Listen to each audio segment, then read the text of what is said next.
Hi, I'm Tim Scoggins. I'm the founder of the Higher Education Resource Center, and I'm the former Service Chief of Education of the United States Coast Guard. I've been asked to provide this briefing for the 2017 College Acceleration Summit. In this, I'm going to be discussing objectives-based education, which in essence describes all of higher education in America. Students do not earn college credit simply for showing up to class. The professors endow the knowledge to the students that are entrusted to them, but they also use examinations to measure that the students have attained the objectives that the course was designed to present. That's where they use written examinations. They engage students in oral exercises, possibly even practical exercises throughout the instruction. The classroom is where most objectives-based instruction takes place. However, that's not the only place. Millions of people are pursuing degrees online. That's become a norm. But there's also other ways to prove that you have met the same objectives as those colleges and universities that teach those subjects on campus or online. Most students pursue their degrees on campus across America. It takes 5.5 to 6 years to earn a 4-year degree. However, the students that we serve are adult learners out in the workforce, and they tell us that they need to earn a degree quickly. The key to earning that degree quickly is to get the credit that they deserve, and also to embrace extra institutional methods of earning college credit. So we're going to be looking at all forms of college credit, whether it be traditional college courses on campus and minimizing that loss of credit and transfer, as well as college credit for professional training in the military and in corporations, college credit by examination, and credit for lifelong learning. It's very common to transfer from one college to another in their journey to a degree. 56% of all students have transferred from one college to another. 31 million of them have started college but yet never earned a degree. 21 million of those have at least a year or more of college credit. 90% of them will lose credit when they transfer. 40% of them lose everything or nearly everything, and that's just a shame. It should not be that way. So you need to make sure that the degree you're transferring into will be capable of accepting the credit that you've taken in the past. USA Today, in a recent publication, they show that this is a problem that students encounter, and it does increase the debt significantly that students bear to get their degree. But if you take a look at these 3 reasons, transferring, lack of a plan, and extra credits, it's lack of a plan that really causes the other ones to have an impact. Take, for example, if your degree that you are pursuing is not capable of accepting the credit you've earned in the past, that means you are going to lose credit and transfer.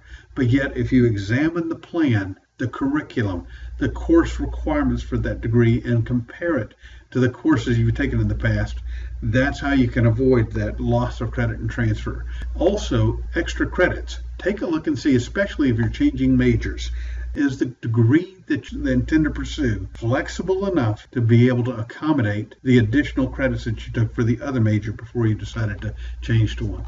And that's where the Higher Education Resource Center, we help students out in finding degrees capable of accepting that and transfer.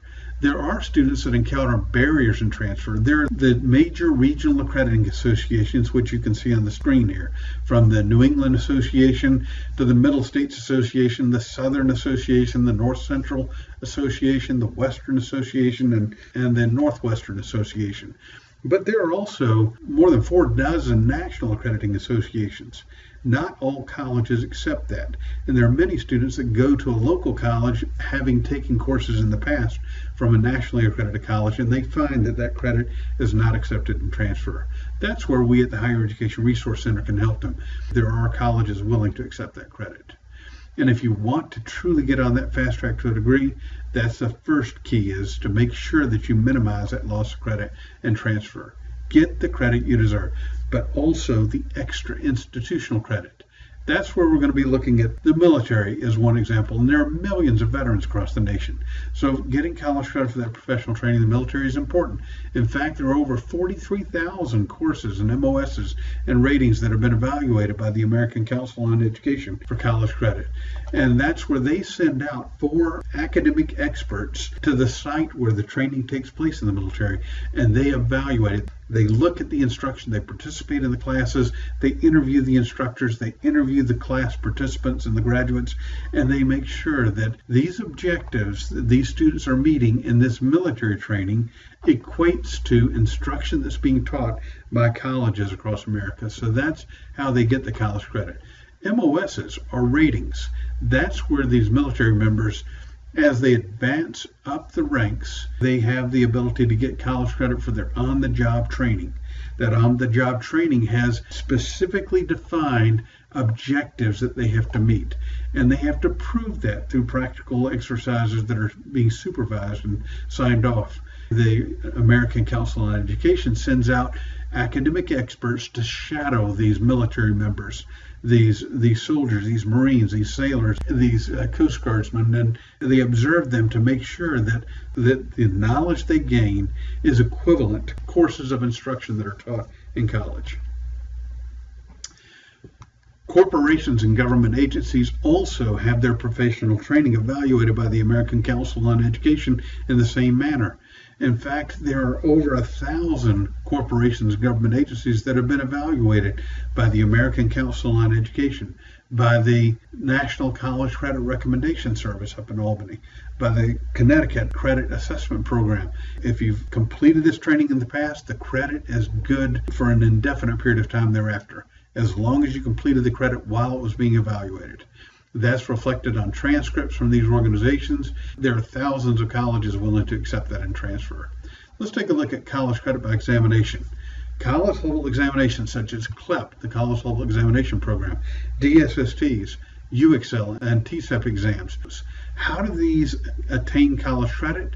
Well, when the organization that creates the examination, like the College Board with CLEP, create a new examination, they send it to the American Council on Education to have it normed. What they do is they understand that there are students sitting in college classrooms on campuses across the nation taking those very same courses. So what they do is they contact colleges across the nation and ask them, would you be willing to let your students on campus take our examination on the last day of class so we can measure how much knowledge did they retain when they finished that class on campus? And that's residual knowledge. So what they did was they survey colleges. Colleges volunteer and say, yes, we'll give these exams to our students. And look at the results. If you take a look at the middle column, you'll see that the C students are typically scoring in the upper 40s. And then the B students a bit more, the A students a bit more. So the American Council on Education says that anyone who scores typically 50% or more on these examinations have shown that they have the same level of knowledge or more as a C student does on campus. So that's where most colleges and universities give a P for passed or an S for satisfactory. Let's look at the CLEP exams. They typically are 3 semester-hour examinations with the exception of the language exams, which could render either 6 or 12. They're 90 minutes in length. Wrong answers don't count off. There are 5 CLEP general exams, 30 CLEP subject exams for a total of 150 semester hours of college credit that is available through CLEP. These are free for the military. They cost $80 for anyone else. That is 93% less expensive than taking a course in college. DSSTs were designed for the Defense Department, and that's where they looked at what subjects did CLEP not cover. And those are upper level subjects as well as lower level, and they are typically 3 semester hours in length. They're not timed. Wrong answers don't count off. 35 different subjects for 105 semester hours total. Thousands of colleges accept those. They're also free for the military, and they cost $80 for anyone to consider. UExcel examinations are created by Excelsior College up in Albany, New York. They're 3 to 6 semester hours in length. Most of them are 2 hours in length. Some of them take 3 hours to complete those examinations. Wrong answers don't count off. There are 49 different subjects for a total of 154 semester hours of college credit. According to a survey by the Council for Adult and Experiential Learning, 90% of colleges across the nation are willing to accept the institutional challenge exams for college credit. Credit is reflected on a transcript from Excelsior College, showing the course number and course title of the subject in which the student challenged the exam. They cost $110 for most of these exams. Some of them are $350 or more. Thomas Edison State University up in Trenton, New Jersey also offers a battery of 41 different examinations for a total of 123 semester hours of credit. These examinations are also accepted by 90% of the colleges across the nation, according to the survey. The GI Bills can cover the cost of this. They're $156 for those who are not pursuing a degree from Thomas Edison State University, but if you are pursuing an Edison degree, it's considerably cheaper. How do you get the knowledge? Since these college level examinations are supposed to measure your knowledge in the subject, well, you could use the tuition-free courses that are linked into Socrates. These are open courseware courses that are available out there for the general public to view, and that's where students can gain the knowledge they need and then succeed when they challenge these national examinations. Let me just take you and show you how Socrates works. Socrates has thousands of resources, including, when we take a look at the tuition-free courses here, you'll see that we have over 500 semester hours of subjects that are presented on Socrates. They're categorically organized from, as you see here, the English and the humanities courses, followed by the social science courses. Let's just take a look at one of these and see how they're laid out. So when I click on Introduction to Psychology, you'll see that these are the objectives that students have to be able to demonstrate that they've met. And keep in mind, those same objectives are the same ones that students meet on campus. There are two different types of exams. Which one's right for you, the 90-minute CLEP or the 2-hour UExcel? Well, it depends on the college or university that you're attending. How do you get the knowledge? Through the tuition-free courses. Take a look at this first one. It's a Hollywood-style course that brings the subject to life on the screen, created by Stanford University in association with the APA. Students love it. The College Board loves it. When you click on this, that brings you right to the course. So if you're a visual learner, this is one way to gain that knowledge. There are other options for you to consider. Some for visual learners. Others are cameras in the classrooms where students can listen to professors that are lecturing and listen to the questions the students are asking. Some people would rather download text-based instruction and work their way through it. So it's up to the student. We also present the students with other options they can consider, like Speedy Prep, so that they'll know that they truly are ready to challenge that examination. Speedy Prep is very affordable and a great resource to use in concert with Socrates. If you take a look here, here's the textbook that goes along with this. You can hit Control-C, copy that, click on this, and that'll open our low-cost discount textbook section where we have dozens of sites where textbooks can be purchased. In fact, that textbook could be purchased for around $3 or $4. These are different publications that have hundreds to thousands of questions, and some people like that, but yet those would cost $3 or $4, but yet these down here are free examples that students can take advantage of, where they can take practice tests to see if they're ready. If you take a look at this, that one's from the College Board. It's not free, it costs $10, but we highly recommend that for the students. So that's one example of the courses that are available through Socrates. And if you take a look, here are history subjects, here are natural science subjects, mathematics subjects, education subjects, criminal justice, business subjects. You can see that we have computer science subjects. Just a wide array of subjects are supported in Socrates. So Socrates is one resource that we have where students can gain the knowledge they need by following those links on Socrates to be able to access those open courseware subjects, or they can simply surf the web and find those. The next subject is college credit for professional licenses and certifications. We show two examples on the right. The automotive service excellence examinations were evaluated for many years for college credit, and each one of those are typically worth 4 semester hours of college credit. If you look at the FAA airframe or power plant certification, we have numerous students who have gotten 67 semester hours of college credit for that. There's also computer certifications that can render college credit, like Microsoft certifications. So with that in mind, professional certifications and licenses can result in college credit. Students can also get college credit for their lifelong learning, but it has to be in subjects that are taught by colleges across the nation. So if we've got students that have had to study subjects that are actually taught on campus and they gain that knowledge, they may be able to get college credit for that as long as they can prove that they've attained that knowledge. The Council on Adult and Experiential Learning, they set the pace for how colleges evaluate that. They also offer to evaluate it themselves. So if you would like prior learning assessment, check with the college or university of your choice, or take a look at the CAEL website, CAEL.org, to find out more. This is the next thing that we're going to be discussing, is finding the right degree for you. You need to find degrees that reflect on your past and future academic accomplishments. Because going to a college campus can be a barrier for those who work full-time, have families, have community commitments. We can show you through distance degrees how you can overcome those barriers to education. Because if your campus-based instruction conflicts with your frequent travel, with your mobilization and deployment, with your irregular hours that you work, with your family or community commitments, you need to consider distance degrees, because that can open the door for you to continue on. And you earn the same degree that you would if you attended on campus. This is the key to accelerate your progress to a degree. Minimize loss of credit and transfer. Get your credit for your professional training. Add that to college credit by examination, and then you will be able to achieve accelerated degree completion. Let's take a look at one student, for example. This is a student in our degree exploration system that I designed.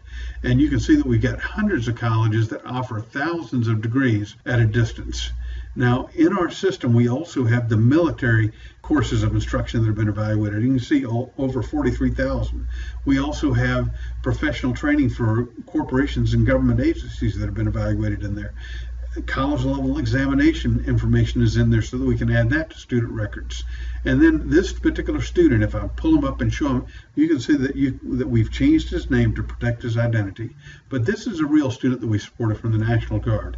Yes, he has financial aid. He's taken military courses he also has completed professional training through the IRS, which was evaluated for college credit. He's taken 5 college courses from the University of Maryland, and he's taken 2 college level examinations. When we go in and we click degree search, we're going to take a look and see where the credit can apply towards a bachelor's degree in business administration. Keep in mind, this is for this student's unique academic credit, and it pops up and shows in descending order which colleges or universities would best fit the credit for that particular student. And keep in mind, if we look for a different subject area or a different student, a different listing of colleges will show up. As you can see, we've created numerous degree plans for this student. So this is a degree plan, randomly selected one of the colleges that we presented, Columbia College up in Missouri. You can see where the credit that student has earned in the past streamed in to this particular degree requirement. As you see here, 3 is required, potential credit, 3. It's potential until the college or university accepts this credit, because they're the ones that are going to call the shots.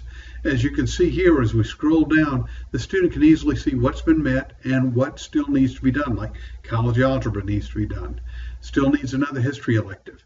And as we continue to scroll down here, the student will be able to see what lies ahead in the future. Well, one of the things that you might notice is that the student has the option of considering Socrates for some of these classes.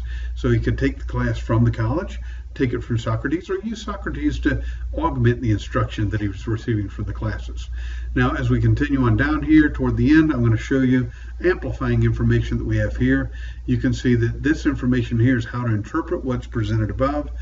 Here's information about that particular university. They've got campuses across the nation. You'll see here's contact information.